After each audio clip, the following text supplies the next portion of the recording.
సార్వత్రిక ఎన్నికల్లో ఎన్డీఏ కూటమి గెలుపు ఖాయమని రాజ్యసభ సభ్యులు వేమిరెడ్డి ప్రభాకర్ రెడ్డి ధీమా వ్యక్తం చేశారు. ఎన్నికల అనంతరం కేంద్రంలో బీజేపీ, రాష్ట్రంలో టీడీపీ, జనసేన, బీజేపీ కూటమి ప్రభుత్వం ఏర్పాటవుతుందని ఆయన జోస్యం చెప్పారు. ప్రజల నుంచి వస్తున్న స్పందన చూస్తుంటే మరోసారి టీడీపీ అధినేత చంద్రబాబు సీఎం కాబోతున్నారని వేమిరెడ్డి ప్రభాకర్ రెడ్డి తెలిపారు.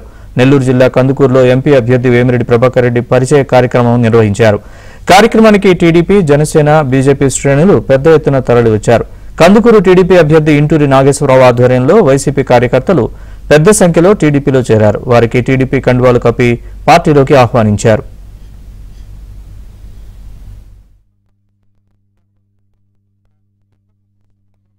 కార్యక్రమానికి రావడం ఈ జనం చూస్తుంటే తెలుగుదేశం గెలుపు కార్యక్రమం ఉన్నట్టుంది, కానీ ఇది పరిచయ కార్యక్రమంగా లేదు. నాకు ఈ జనం చూసి నేను ఆశ్చర్యపోయినా.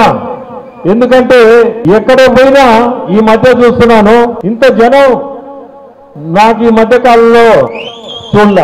ఇది వాలంటరీగా వచ్చారంటే చాలా గొప్ప విషయం. ఇంత జనం సమీకరణ ఇదే మనకి మంచి వైబ్రేషన్స్ అని అనుకుంటున్నాను నేను.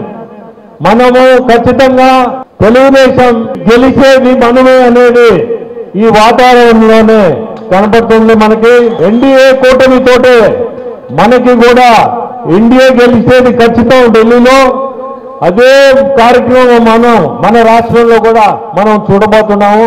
మనం చంద్రబాబు నాయుడు గారిని ముఖ్యమంత్రిగా ఖచ్చితంగా చూడబోతున్నాం. మనం వచ్చేది మన గవర్నమెంటే. ఖచ్చితంగా బాధ్యత తీసుకొని సెంట్రల్ గవర్నమెంట్ మీరు నన్ను ఎంపీగా గెలిపిస్తారని